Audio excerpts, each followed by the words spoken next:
నిన్న ఈరోజు జగన్మోహన్ రెడ్డి సభలో సిద్ధం అన్నాడు. మేము సిద్ధం నిన్ను ఓడించడానికి ప్రజలందరూ కూడా సహాయ నిరాకరణ ప్రారంభించారు. పాపం ఫ్రస్ట్రేషన్ లో ఉన్నాడు, డిప్రెషన్ లో ఉన్నాడు. ఈ కదిరి చూసిన తర్వాత ఎన్ని టీవీలు పగలుతాయో నాకు తెలియదు.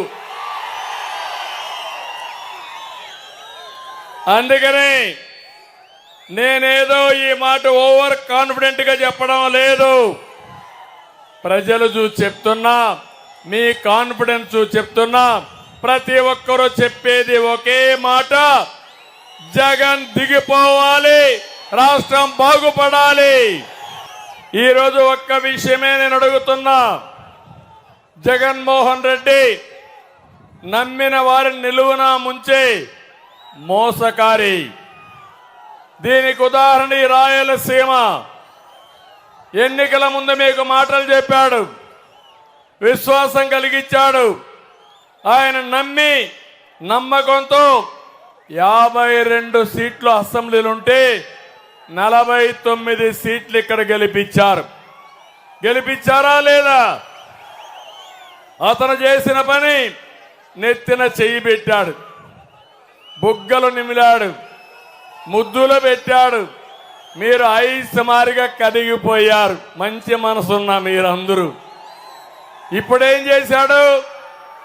నేను అడుగుతున్నా మిమ్మల్ని అందరినీ, మీకోసం జగన్మోహన్ రెడ్డి రాయలసీమ కోసం ఏమన్నా ఆలోచించాడా? నేను రాయలసీమ బిడ్డనే, ఈ గడ్డ మీదనే పుట్టా. నేను సవాలు విసురుతున్నా.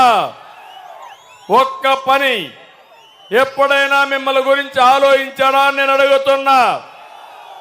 ఈ 5 ఏళ్లలో ఒక్క ఇరిగేషన్ పూర్తి చేశాడా తమ్ముళ్ళు? ఇరిగేషన్ ప్రాజెక్ట్ ని 1 ఎకరాకు నీళ్లు ఇచ్చాడా?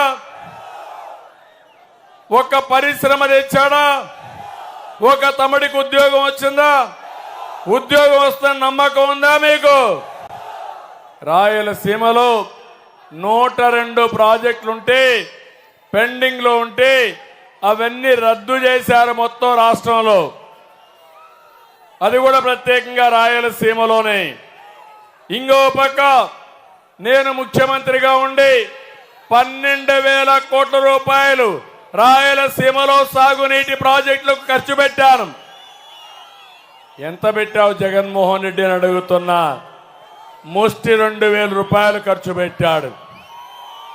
నేను ఒక్క అందిరి నీవా పైన 4,200 కోట్లు ఖర్చు పెట్టాను. ఎవరు రాయలసీమ కోసం పనిచేశారు, ఎవరు రాయలసీమ ద్రోహం మీరే నిర్ణయించాలని మీరందరూ ఆమోదిస్తే అతని చర్యలు నిరసిస్తూ గట్టిగా చప్పట్లు కొట్టి నిరసన తెలియజేయాలి.